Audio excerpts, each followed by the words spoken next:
चिपको आंदोलन में अहम घटना 26 मार्च 1974 को हुई, जब रेणी में 2400 पेड़ों से भी ज्यादा की कटाई होनी थी। जब इस कटाई की नीलामी हुई तो गौरा देवी के नेतृत्व में 27 महिलाओं ने पेड़ काटने आए लोगों को समझाने की कोशिश की, लेकिन उनके ना मानने पर महिलाओं ने पेड़ों से चिपककर उन्हें चुनौती दी कि पेड़ काटने से पहले उन्हें काटना होगा।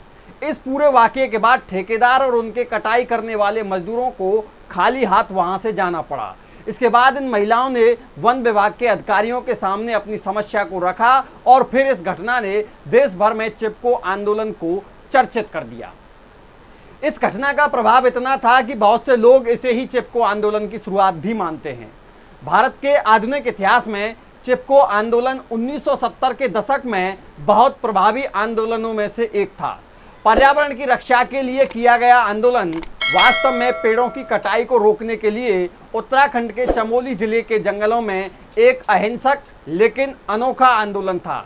इस आंदोलन को देश भर में मशहूर करने वाली घटना 26 मार्च 1974 को गढ़वाल हिमालय के लाता गांव में गौरा देवी के नेतृत्व में 27 महिलाओं के समूह के द्वारा पेड़ों की कटाई बचाने के प्रयास के रूप में हुई थी।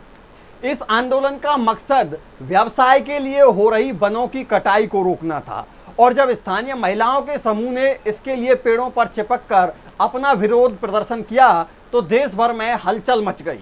इस आंदोलन के जरिए स्थानीय लोग वन विभाग के ठेकेदारों द्वारा कटाई का विरोध कर पेड़ों पर अपना परंपरागत अधिकार जता रहे थे। इसकी खासियत यह भी थी कि इसमें भारी संख्या में महिलाओं ने भाग लिया था।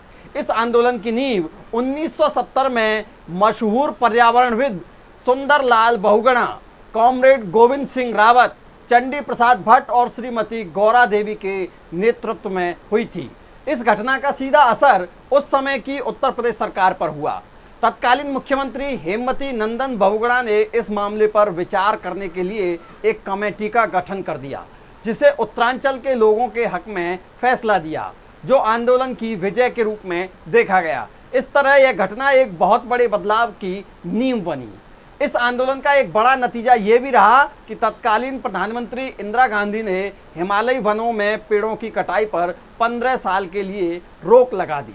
बाद में यही आंदोलन हिमाचल प्रदेश, कर्नाटक, राजस्थान, बिहार तक फैला और सफल भी रहा। यह आंदोलन पर्यावरण के प्रति जागरूकता का प्रतीक भी बना। चिपको आंदोलन में बड़ी भूमिका निभाने वाले सुंदरलाल बहुगुणा को सामान्यतः दुनिया भर में वनों और खासकर पर्यावरण के प्रति चेतना जगाने वाली महान हस्ती के रूप में माना जाता है। शुरू में उन्होंने वन श्रमिकों के पक्ष में गैरगढ़ वन क्षेत्र में शस्त्र पूजा भी की, लेकिन बाद में उनको वृक्षों के प्रति इतना मोह लगा कि वह वृक्ष मानव ही बन गए।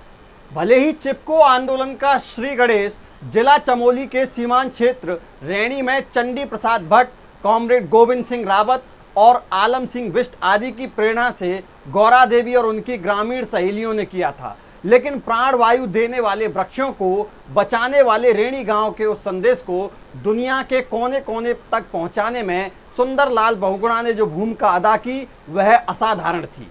उन्होंने पेड़ों के लिए ही नहीं बल्कि इस धरती पर प्रकृति की हर एक कृति की आवाज बनकर उन्हें मनुष्य की हवस से बचाने का प्रयास किया। लेकिन वह बहुगुणा के जीवन का एक पक्ष था, जबकि उनकी भूमिका समाज के लिए बहुपक्षीय थी। देश जब अंग्रेजों की गुलामी से छटपटा रहा था तब सुंदरलाल कम उम्र में ही आजादी के आंदोलन में कूद पड़े थे। टिहरी रियासत के बड़ा बेगार जैसी कुरीतियों और प्रजा की आवाज का दमन करने के कारण राजशाही के खिलाफ भड़के जन विद्रोह में उन्होंने बढ़ चढ़कर हिस्सा लिया। बहुगुणा टिहरी की राजशाही के खिलाफ निर्णायक लड़ाई लड़ने वाले टिहरी प्रजामंडल के सचिव भी रहे। प्रजामंडल के आंदोलन के दौरान उन्हें 7 महीनों तक टिहरी जेल की उसी कोठरी में रखा गया जिसमें अमर शहीद श्रीदेव सुमन ने 84 दिन की भूख हड़ताल के बाद प्राणोत्सर्ग किया।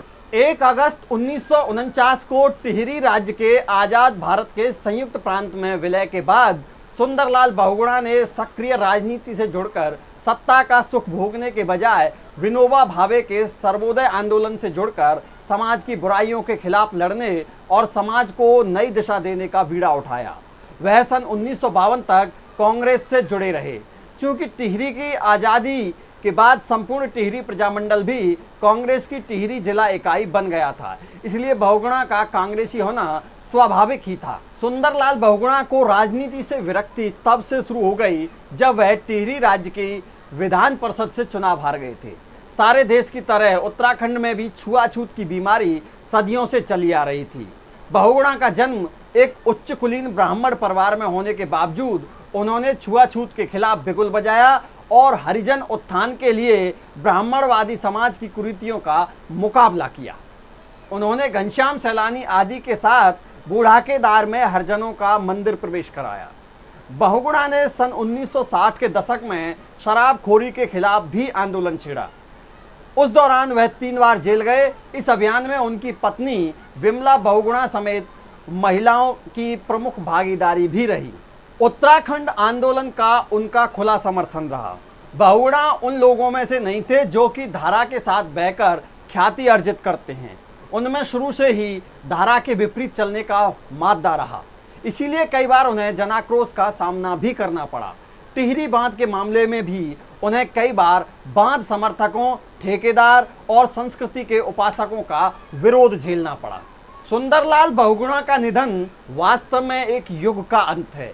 यह एक जीवित इतिहास के रूप में भारत पर्यावरण को बचाने के लिए प्रसिद्ध चिपको आंदोलन के नेता पद्म विभूषण सुंदरलाल बहुगुणा का 21 मई 2021 को निधन हो गया। वे कोरोना वायरस से संक्रमित होने के बाद ऋषिकेश एम्स में भर्ती थे। ऋषिकेश एम्स प्रशासन ने उनके निधन की पुष्टि की है। सुंदरलाल बहुगुणा 93 वर्ष के थे। कोरोना के संक्रमण होने के बाद उन्हें 8 मई को एम्स ऋषिकेश में भर्ती कराया गया था। ऑक्सीजन स्तर कम होने के कारण उनकी गंभीर स्थिति बनी हुई थी। चिकित्सकों की पूरी कोशिश के बावजूद उन्हें नहीं बचाया जा सका। उनके परिवार में पत्नी विमला, 2 पुत्र और 1 पुत्री है।